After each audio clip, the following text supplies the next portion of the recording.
We are talking your pets this morning, and joining me now is Amy Shojai. Thanks for being here, Amy. And we got Princess here, and I forgot her name. This is Karma, and these are the pets you don't have to walk out in the rain or feed or worry about the litter box. These are the good pets. These are these are the VCR pets you can shove under the bed if you get real aggravated. But no, we're talking about microchipping, and you mentioned you have a couple of dogs that are little brats. Little brats. Oh yeah, they can be. They can be. Well, and I have a German Shepherd, and I have a cat that looks a little bit like this, and they can. They're indoor pets, but they can slip out of the house. So, you know, what happens with identification? You can have a collar on them, those kinds of things. Cats are notorious for getting out of collars. And if they slip out of the house and hide and end up in the shelter, you know, how many tuxedo cats are out there that, you know, you may not get your kittykins back. Yeah, and my dogs, one will chew the other's collar, so. Exactly, exactly. The collar comes off or the tag comes off, something like that. So microchipping is a permanent way of having identification. And people are a little bit scared about it sometimes, but you said you had your dogs microchipped. My Magic is microchipped because he likes to chase the coyotes, and I'm afraid they'll invite him to a party and he'll come back late.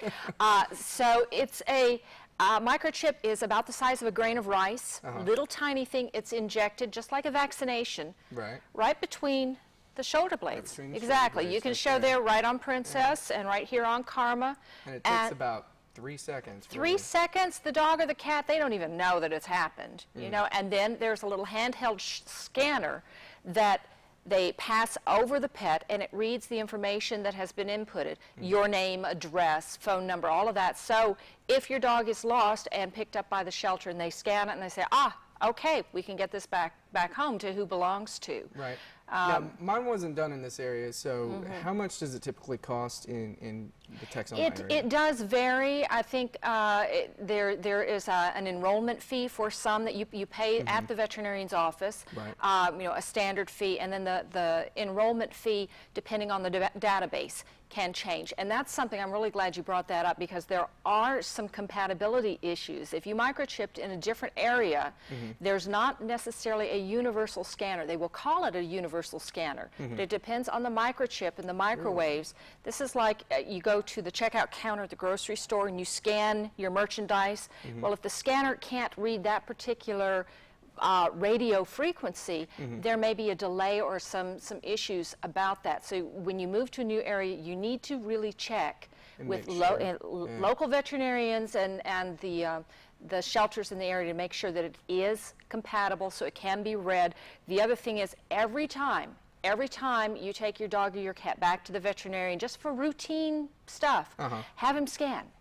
Have him scan just to be sure it's working right and it hasn't migrated, because some of these, they've gotten them much better than in the past, but some of these, if it was injected here but it migrates down over to the side of the shoulder, they might miss it. And you want to make sure if it moves too far, you can re-microchip. Okay, so you can re-microchip. You absolutely can. That's not a problem, but you just need to make sure about that. A lot of people real fast concerned about, some people might be concerned about the safety, sticking, you know, a foreign object in the back of the dog or cat. Yes, there have been some issues about that. In fact, there were some big internet scares a year or so ago about the possibility of cancer at these injection sites. And they have done studies, they've looked at the data, and actually that's not an issue. I mean, the veterinarians I've spoken to a lot of veterinarians all across the country and even around the world, and they are not seeing that. And I think the chance of you losing your pet and not being reunited is much greater